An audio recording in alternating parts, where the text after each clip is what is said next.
কথা বলেছে কিন্তু কথা রাখে নাই।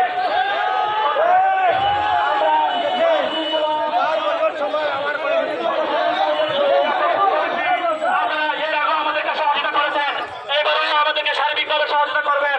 আমরা চাই তাদের সাথে আমাদের একবার বসায় দেন, দেখবো এটা তো এখনো আমরা যাবো না, রাত পৌঁছাবো না, আমরা আরো বৃহত্তর কর্মসূচি দিব। আমাদের কর্মসূচি কিন্তু এখানে শান্তিপূর্ণভাবে আছি।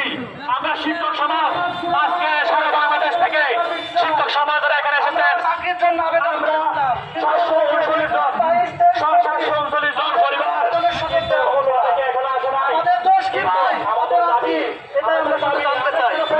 একবার আবেদনের সুযোগ চাই, একবার তারা এখানে অন্য সুযোগ পাবো না, সেই জবাব চাই। দেখেন জনপ্রশাসনের যে টাকা দিয়েছে, যদি সেটা আমরা পাইতাম, আমরা সবাই 739 সবাই আবেদন করতে পারতাম। বিগত সময়ে সব কিছু সেখানে পয়সা চাপ দিল।